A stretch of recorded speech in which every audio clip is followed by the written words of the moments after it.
Today will be different than any other assembly you've ever been a part of. Today, we're going to treat you guys like adults. Because we're going to show you some adult things. I ask, since we're treating you like adults, that you would show us the same respect and the same courtesy that we are showing you.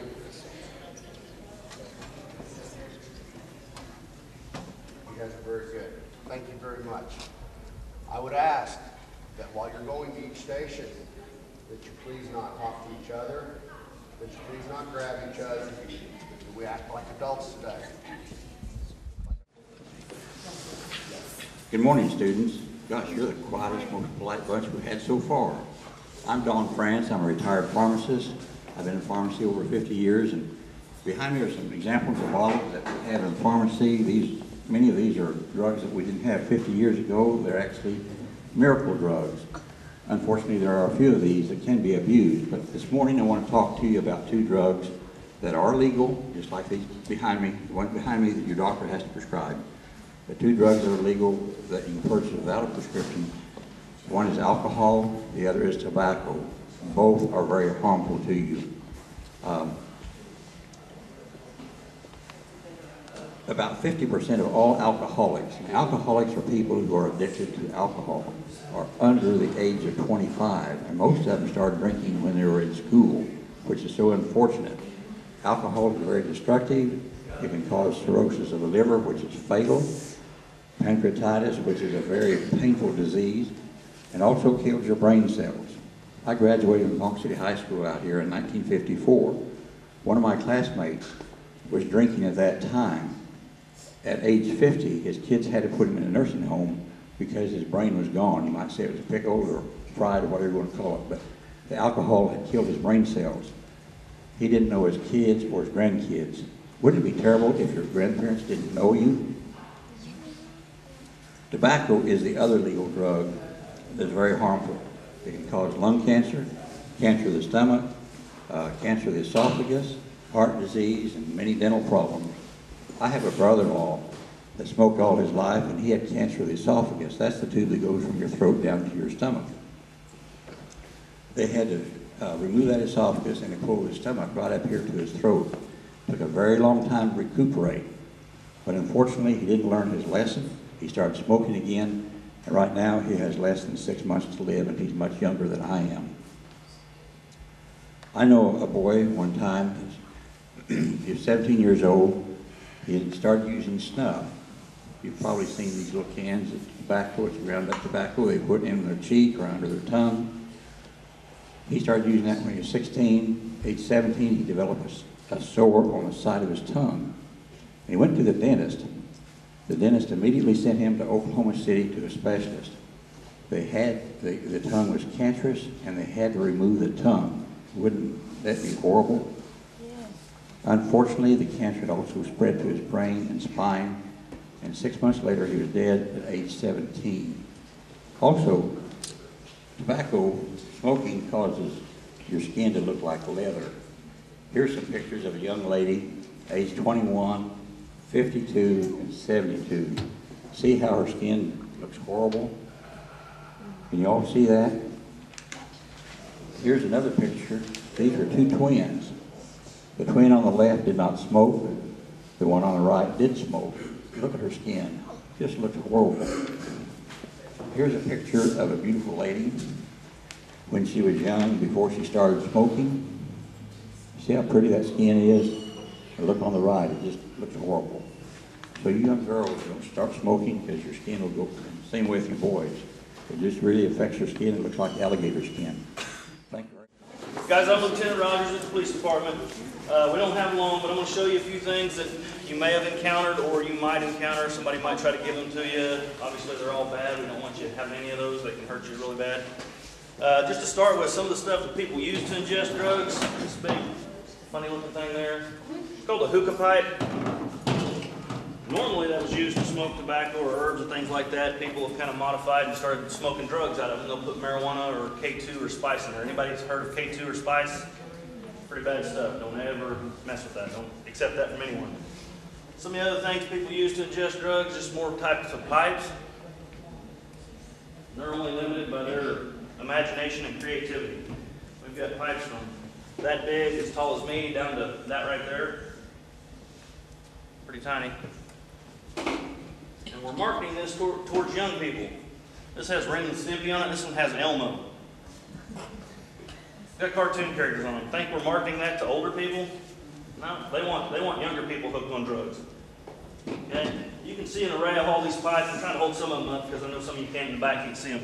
This is called a dugout. This is just something else that they smoke, use their drugs. It's got a little metal pipe in it. Usually looks like a cigarette. They put their marijuana or spice in there and smoke it. And the other side has a little hollow tube in it. They keep their drugs in. Again, they have all kinds of these, just different shapes and sizes. They can also roll it up to look just like a regular cigarette. I don't know if anybody's ever seen just a hand-rolled cigarette. They use these papers. That's a cigarette roller.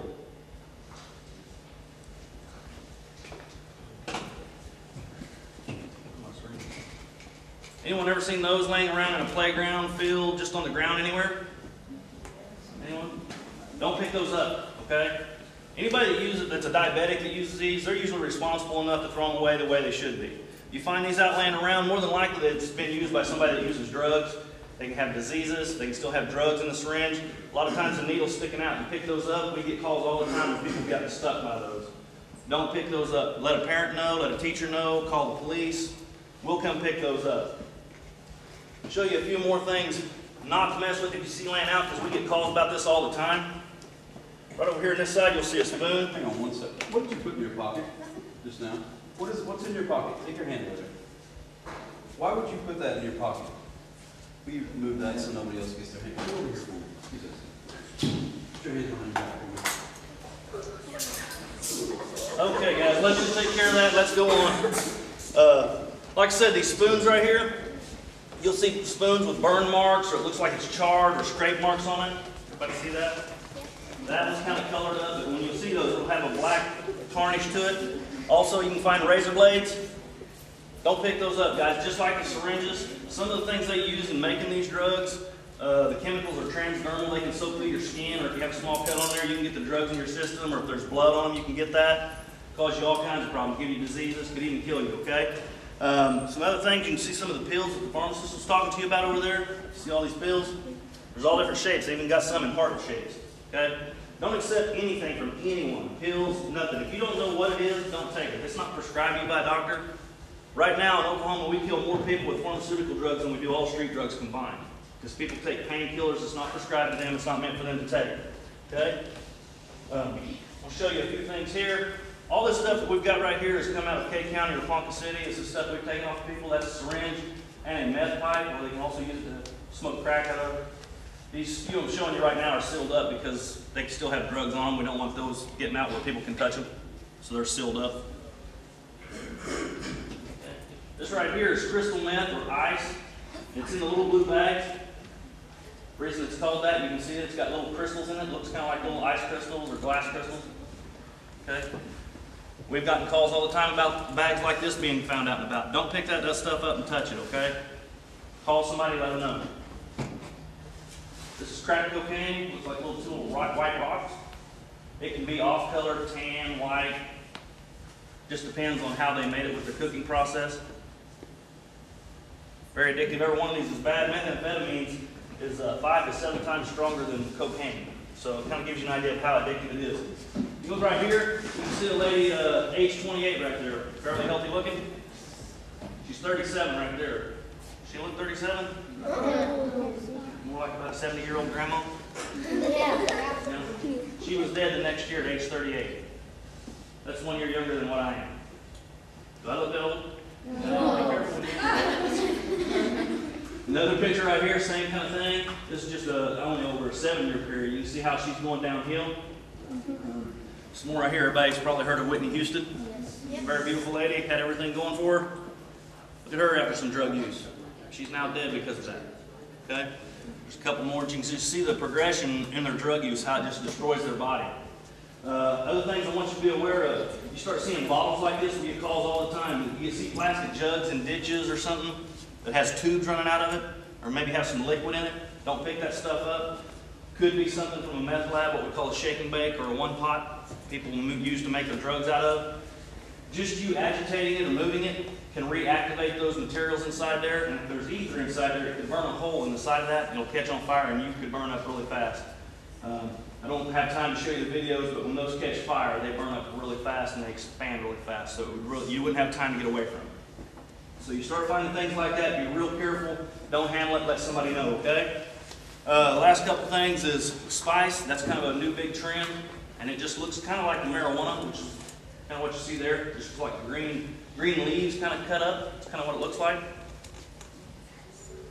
But that's what the spice looks like. They spray chemicals on it. You don't want to handle that. Don't take anything that somebody tries to give you. If you don't know who they are and they're trying to give you something, don't take it. Another thing's bath salts. That's a new thing. There's big laws against that right now. Hopefully we won't see too much of that, but there's a chance if you could. Don't accept candy from anyone you don't know. A big thing right now is they take marijuana and grind it up really fine, melt butter, mix it up in the butter and let it re-gel up in the fridge. And then they cook cookies and brownies and stuff with it. And then they'll give those out to kids. You'll have no idea. And you're actually ingesting drugs. So if you don't know somebody and they're trying to give you things, don't take that stuff. They do the same thing with gummy bears. They're getting alcohol and actually even some THC inside of those. So be real careful and vigilant on who you take stuff from. If you don't know them or don't know what it is, don't take that stuff, okay? Last thing, everyone had a toothache in here? Everybody had a toothache before? Hurt pretty bad? Pretty nasty? That bottom left picture there, that's somebody's mouth. Think that would be a toothache? That's a toothache every day of your life. That's from methamphetamine and crack cocaine use. Those two drugs, that's what they do to your teeth, okay?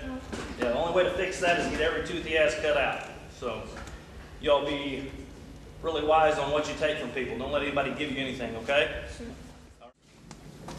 All rise.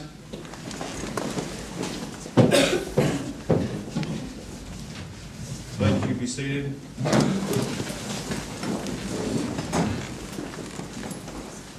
Court is now in session. State of Oklahoma versus Blake Johnson. Case number CF 2012-110. Defendant's charged with possession of a controlled dangerous substance, specifically marijuana. I've already heard the evidence of this case. I'm prepared to issue a ruling. Prior to that, I want to ask counsel to provide argument on the appropriate punishment. Ms. Ward, you make argument on behalf of the state. Yes, Your Honor. Your Honor, as you're aware, this juvenile has been charged with a very serious offense. Possession of drugs is considered a serious crime in the state of Oklahoma, especially concerning juveniles. And for that reason, I think he should be adjudicated as a delinquent. It is the recommendation of the state that this juvenile be put in custody of the state in a juvenile detention facility. The state recommends that he have to pay court costs and fines, as well as participate in a drug rehab program. And finally, the state is asking that he be required to do community service to learn from this experience. Thank you, Ms. Ward. Ms. Smith, you have your clients. Your Honor, as you can see, Blake is a very small child. He's only 11 years old. And this is the first time he has ever seen the inside of a courtroom. He's never been in trouble before. He's a good kid who simply made a mistake. He has a good home, and that's where he needs to stay. He's good in school, and that's where he needs to stay. We ask the court to place him on probation, leave him with his family, so that he can continue his education. Thank you, Ms. Smith. Mr. Johnson, do you understand the seriousness of this charge? Yes. Do you understand what the state's asking me to do? Yes. To take you out of your home, put you in a detention facility. You understand I have the power and the authority to do that? Prepared to make my ruling, Mr. Johnson, if you'll stand. You'll stand, sir. Mr. Johnson, I am going to adjudicate you a delinquent. I'm going to place you in the custody of the Office of Juvenile Affairs. However, since the fact this is your first time, I'm going to let you remain home with your parents. But you will have a probation officer that you're going to report to. Even though your mother and father may still your parents, that Office of Juvenile Affairs probation officer is one that gets to make a lot of decisions. I'm going to put some other conditions on your probation. First, I'm ordered that you attend an alcohol and drug rehabilitation program. I'm ordered that you undergo random urinalysis. I'm going to impose a curfew on you, young man, at 7 p.m. No exceptions, bar none. You understand that? Yes. I'm ordered that you perform 100 hours community service at the rate of 8 hours per month. And I want you to perform those on Saturday mornings between 9 o'clock and 12 o'clock. Well, your friends who've never been in trouble, maybe home sleeping, watching cartoons, playing basketball, football, whatever, you're going to be out doing some community service. You understand that? Yes. I'm going to impose a fine, $2,000 in court costs. And young man, you don't have a job, so your mother and father are going to be responsible for that. So I'm going to suggest to you that when dad or mom says you mow the neighbor's yard, you rake leaves, you jump at it. And about 2 months when Christmas comes, you don't get that new video game that you've been wanting or whatever, it is not their fault. You put them in this situation. You understand? Yes. I want you to understand any violation of what I have ordered. All that your probation officer has to do is let Ms. Ward know. The state will file a motion to revoke. They'll bring it to me. I'll sign a warrant. An officer, such as the bailiff here, or your probation officer will arrest you, put you back in, and then you'll come back before me. Do you understand that, sir? Yes. I wish you luck. I hope you put this behind you. You're remanded to the Office of Juvenile Affairs. Court is in recess.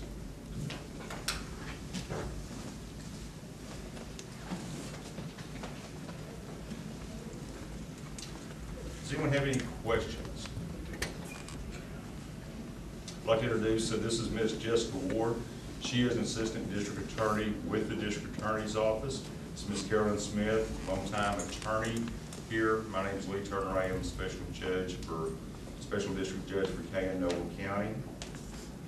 What you've seen today, a lot of what happens is real. Yes, sir, young man. You know Paige Lee? I do. That's my mom. Is it your mother? Tell her hi. You're one of our municipal judges here. If anyone else has, yes, sir. How much is it to bail someone if they do methamphetamine? Depends.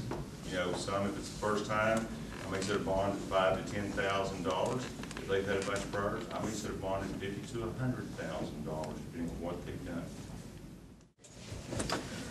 Hi, Blake. I understand you had court this morning and you've been put on court probation. Is that correct? Yes. Okay. I'm Sharon and I am the OJA officer that's been assigned your case. Okay. And I'm going to read you your probation rules that you're going to have to follow in order to get off of probation and get everything taken care of. Okay. The first thing is that you're not going to violate any federal, state, or local laws.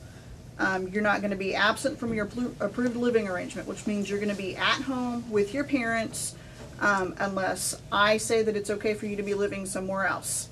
Okay, you will obey all reasonable and lawful commands or directives. Okay, so anything that your parents tell you to do, anything that a legal guardian, anybody at school, anything I tell you to do, you're going to have to do it.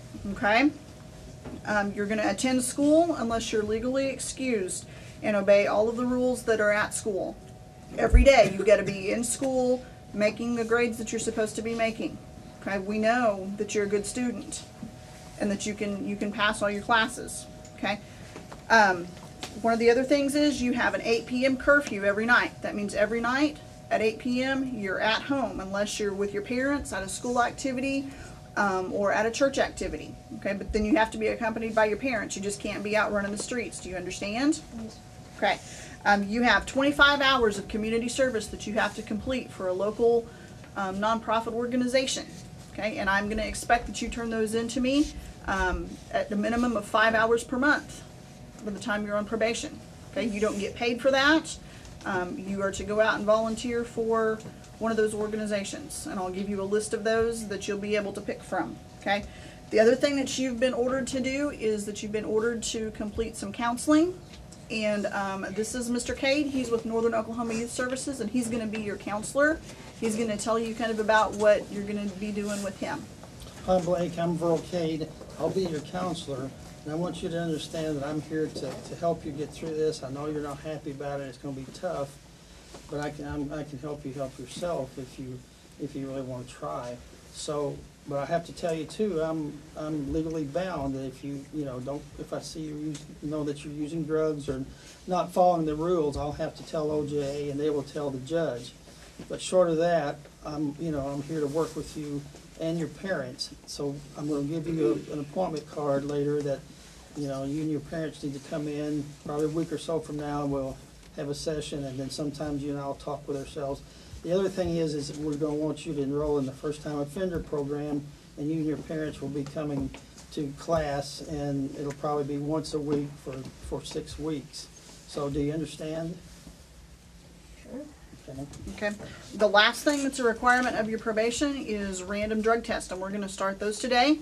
I need you to take this, go down the hallway to the bathroom, and leave me a sample in it so that we can see what drugs you've been using.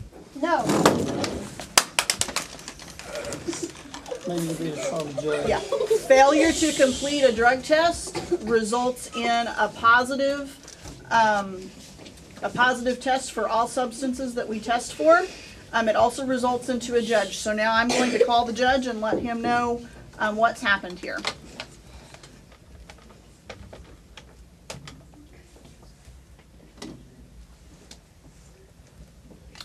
Hi, Judge. This is Sharon with OJA, and I just wanted to let you know that Blake was just in my office and he refused to complete his drug test.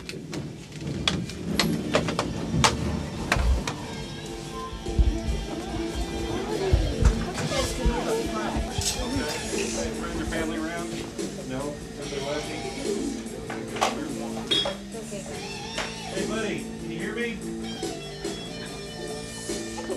Yeah, I read calls. Everything's loaded up here.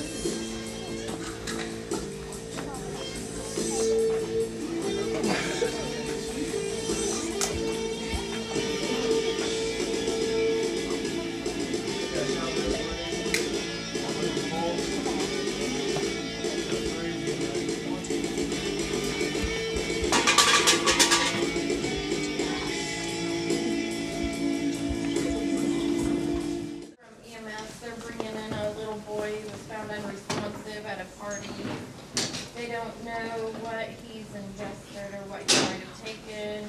Apparently when the EMS got there, everybody kind of took off, so we don't know any history about this. Okay, Little boy, so. we'll get everything ready then.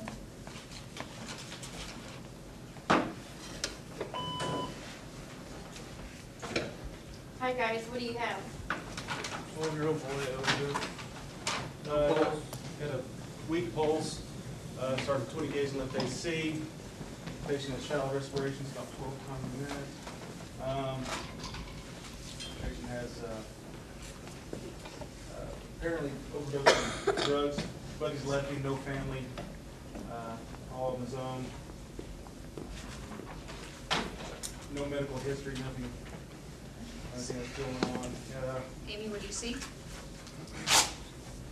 On the monitor, it looks like we have a systole.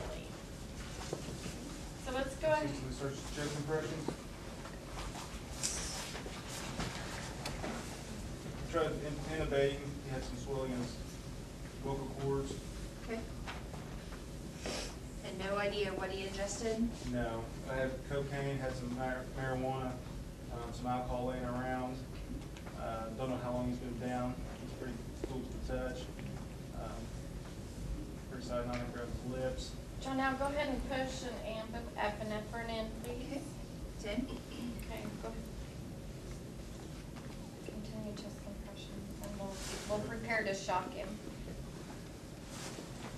Ready to put on the case, are you okay with that? Yes.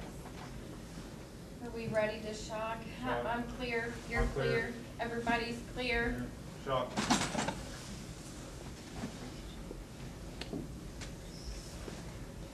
We got anything? No change. pulse? Change. Go ahead and continue chest compression. Jonelle, go ahead and push another amp of epi, Okay. and then we'll, Send. just prepare to shock again. Do we know parents, were they on the scene? Nobody was, they all just left. He went unresponsive, and I think they called 911. And the police were trying to get a hold of the parents, right? Yeah, they should be here if they get hold Okay. of them. Alright, let's go ahead and prepare to shock. Shock, I'm clear, you're clear, everybody's clear. ready, shock. Any change? Still Sicily. All right, you guys, have we been running this code for about 20 minutes now? Yeah. All right, well, let's go ahead and call him. Time of death? 9:32. Okay, time of death is 9:32. Are you gonna go? Yep, I'm gonna go grab his parents.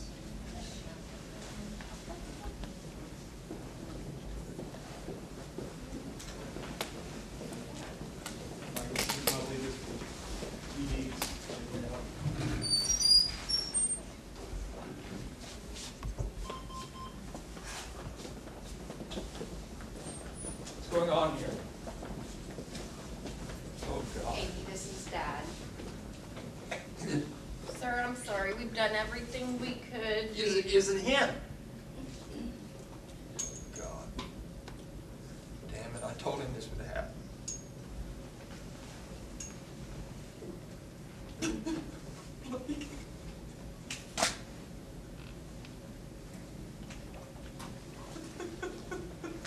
So we're gonna have to move him out to the morgue. Don't worry, Mom.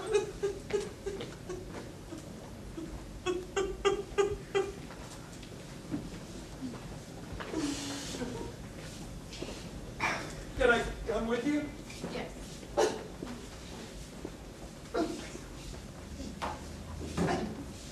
No!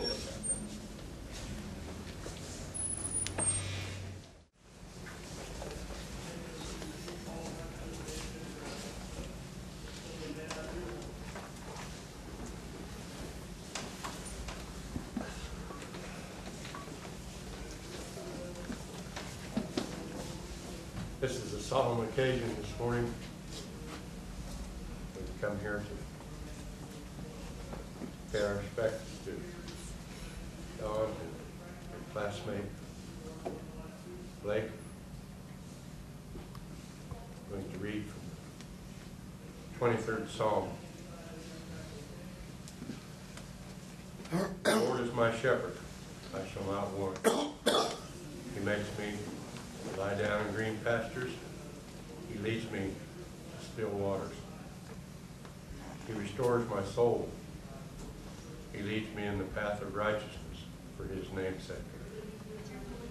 Yea, though I walk through the valley of the shadow of death, I will fear no evil. For you are with me.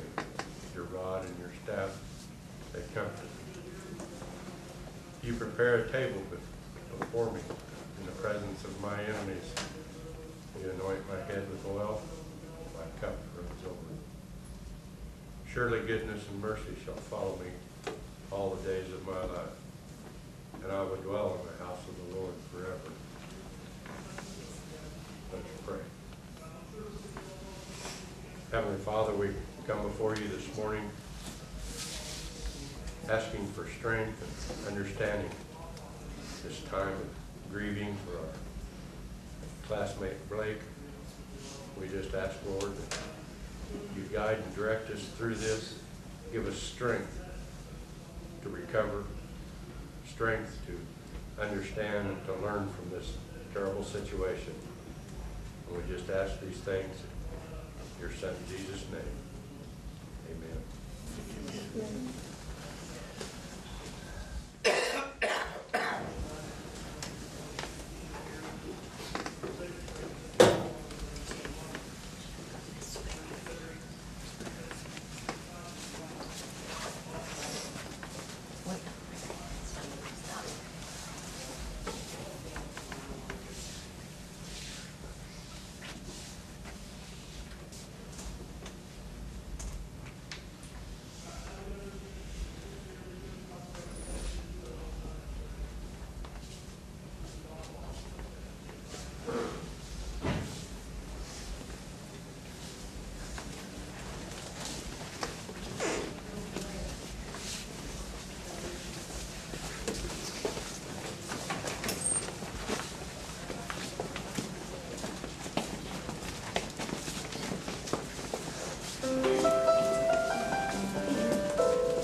anybody in here ever had a family member, a friend, someone you know, killed or jailed by alcohol or drugs?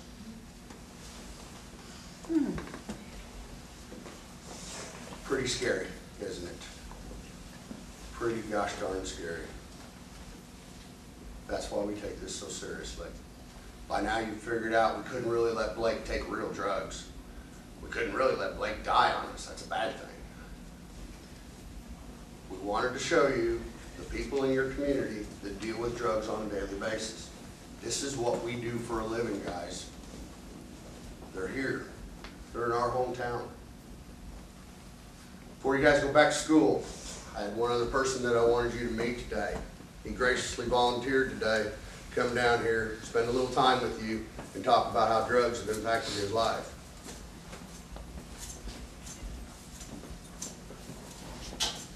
This is Officer Main and Officer Wells of the K County Detention Center. This is Mr. Carl Summers. Mr. Summers is an inmate in the K County Jail. He agreed to come down here today and talk to you guys. Tell you a little bit about myself, my accomplishments in life. I got a college education. I was a professional athlete. And now I'm in the K County Detention Center. I've been there for the last 22 months. I've been clean from drugs for 2 years.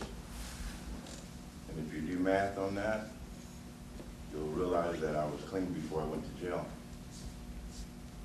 But the reason I went to jail because of drugs was because I didn't cut loose the friends or the people I thought were friends that were still out there doing drugs. And I was out helping them get them. So that got me these.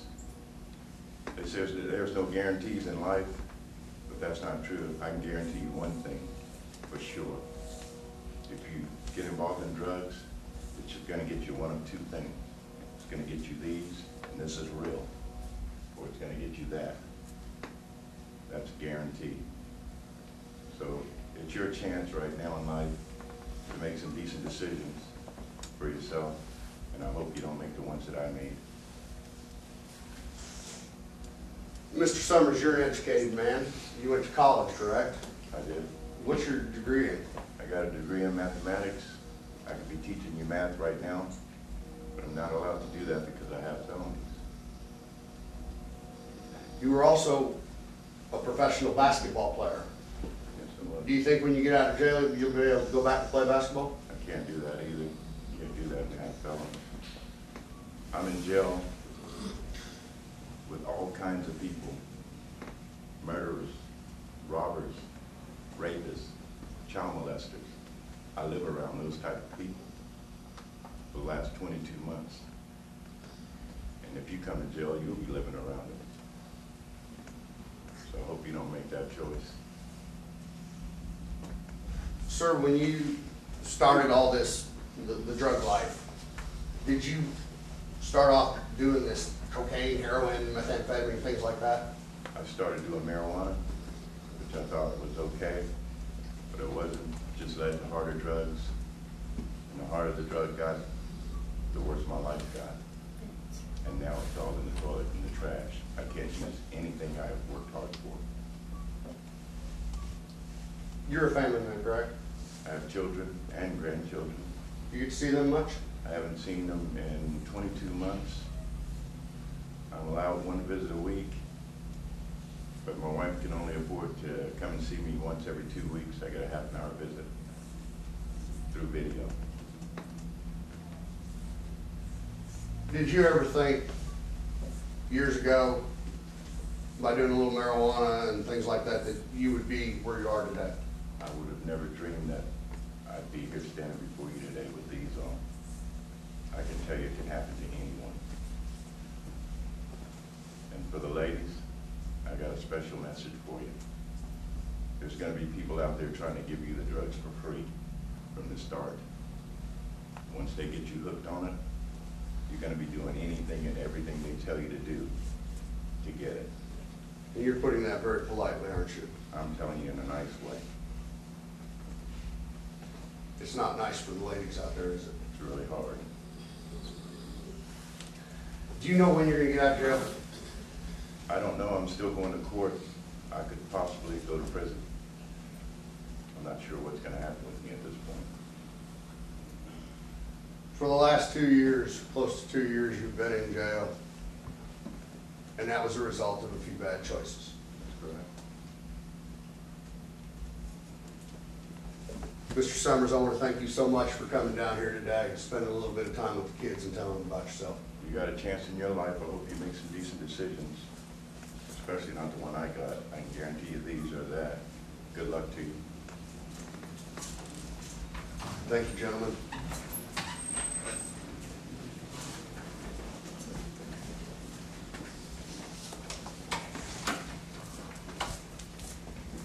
Life is about the choices that we make.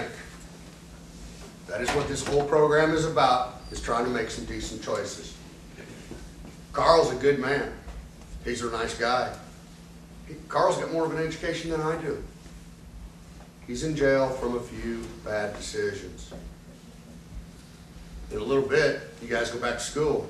And today, you get to go to your houses. You get to play your computer, video games, whatever. Tonight, you'll sleep in your own bed. Tonight, Mr. Summers goes back to jail. He'll sleep with 250 other convicts. The only thing he's getting out of this today is a little bit of fresh air, a good lunch, and to get to talk to you guys. Nothing else. Tonight, when you guys sleep in your bed, think about Carl. I do. I do when I get to lay my head down in my bed. All from a few bad choices. I hope you guys make the right choice in life. Hope you guys learned a little bit. You were a very polite, very courteous group, and I do appreciate that. One of the best groups we've had this week. Thank you for everything. Starting with